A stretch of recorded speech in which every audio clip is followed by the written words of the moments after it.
বন্ধুরা, একটা প্রশ্ন করি। যে মানুষটা ভোর 5টায় ঘুম থেকে উঠে স্টেশনে চা বিক্রি করতে গেলেন, অথবা যে মহিলাটি মাসের শেষে সরকারি সাহায্যের জন্য দিন গুনছেন, তাদের ভবিষ্যৎ নিয়ে কি আমরা সত্যিই ভাবছি?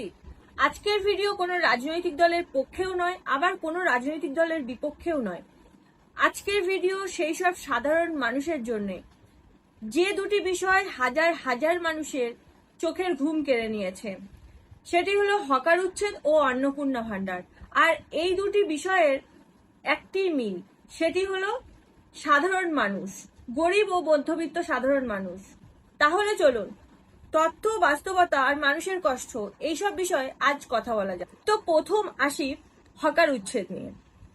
ধরুন ভোর 5টার সময় একজন মানুষ ঘুম থেকে উঠে বাজারে গেলেন, ধারে মাল কিনলেন, স্টেশনে আসলেন, ট্রেনে চড়লেন, বাদাম বিক্রি করলেন, চা বিক্রি করলেন, অথবা ঘুগনি বিক্রি করলেন।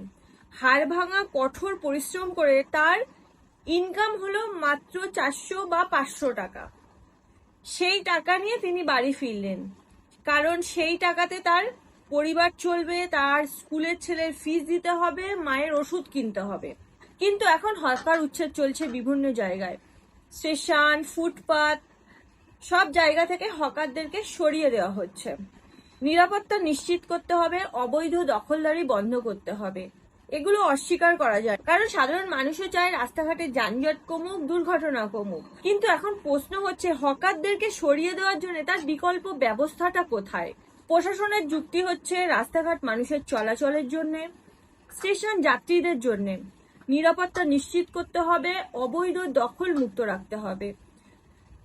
এগুলো অস্বীকার করা যায় না, কারণ সাধারণ মানুষও চায় যে রাস্তাঘাট খালি থাকুক, ফুটপাত মানুষের হাঁটার জন্য থাকুক। কারণ সাধারণ মানুষ চায় ফুটপাত মানুষের হাঁটার জন্য থাকুক, যানজট কমুক, এতে দুর্ঘটনা কম হবে। যখন একজন বড় ব্যবসায়ীর দোকান বন্ধ হয়, সেটা সংবাদপত্রে খবর হয়, কিন্তু একজন হকারের আয় বন্ধ হলে তার কান্না শোনে কে? একজন মানুষ 20 বছর ধরে একটা জায়গায় ব্যবসা করছে, সেই জায়গাটাই তার পরিচয়। হঠাৎ একদিন বলা হলো এখানে আর বসা যাবে না, তখন কি তার সামনে কোনো পথ খোলা থাকে? আইন অবশ্যই দরকার, আর সেই আইন যদি সাধারণ মানুষের পেটের প্রশ্নের উত্তর না দেয়, তাহলে মানুষের মধ্যে ক্ষোভ জন্মায়। আর এই ক্ষোভই আজ পশ্চিমবঙ্গের হকারদের চোখে দেখা যাচ্ছে।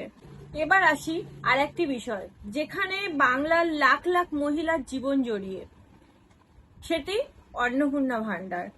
আজকের দিনে সংসার চালানো কতটা কঠিন সেটা আমাদের নতুন করে কাউকে বোঝাতে হবে না, কারণ বাজারে গেলে যে পরিমাণে জিনিসের দাম বেড়েছে, চাল, ডাল, গ্যাস, তেল, সমস্ত কিছুর যে পরিমাণে দাম বেড়েছে, তাতে সংসার চালানো সত্যি ভীষণ কঠিন হয়ে দাঁড়ায়। আর সেই সময় নির্ভরশীল হতে হয় সরকারি এই প্রকল্পগুলির ওপর, কারণ বাস্তবটা হলো সত্যি ভীষণ কঠিন। মাসের শেষে এমন অনেক পরিবার আছে যাদের হাতে হয়তো কোনো টাকাই থাকে না, আর তখন এই প্রকল্পগুলি কিন্তু ভরসা হয়ে ওঠে। একজন মা যখন টাকা পায়, সে কিন্তু নিজের জন্য শাড়ি কেনে না, সে ছেলের জন্য খাতা কেনে, অথবা মেয়ের স্কুলের ফিস দেয়, অথবা হয়তো চাল ডাল কিনে নিয়ে যায় বা ওষুধ কেনে। তাই এই টাকাটি কিন্তু শুধু টাকা নয়, একটি পরিবারের নিরাপত্তা, একটি পরিবারের স্বপ্ন। কিন্তু সমস্যা তৈরি হয় তখন যখন মানুষ পরিষ্কার তথ্য পায় না। কেউ বলছে টাকা বাড়বে, তো কেউ বলছে নিয়ম বদলাবে, কেউ বলছে নতুন তালিকা আসবে, কেউ বলছে পুরনো প্রকল্প বন্ধ হবে। এর ফলে কি হচ্ছে? মানুষের মধ্যে বিভ্রান্ত সৃষ্টি হচ্ছে। রাজনীতি যারা করেন তাদের জন্য এটা একটি প্রকল্প, কিন্তু একজন গরিব মহিলার কাছে এটি মাসের রেশন, এটি তার সন্তানের ভবিষ্যৎ, অথবা এটি তার বেঁচে থাকার লড়াই। তাই আজ সকল গরিব মহিলারা জানতে চায়, সরকার যেটা বলবে পরিষ্কারভাবে বলুক, কারণ অনিশ্চয়তা গরিব মানুষের সবচেয়ে বড় শত্রু। বন্ধুরা, আজ আমরা যে দুটি বিষয় নিয়ে কথা বললাম, বিষয় দুটি হলো হকার ও অন্নপূর্ণা ভান্ডার। বিষয় দুটি সম্পূর্ণ আলাদা আলাদা হলেও বিষয় দুটি কিন্তু একই সুতোতে বাঁধা। সেই সুতোর নাম হলো সাধারণ মানুষ।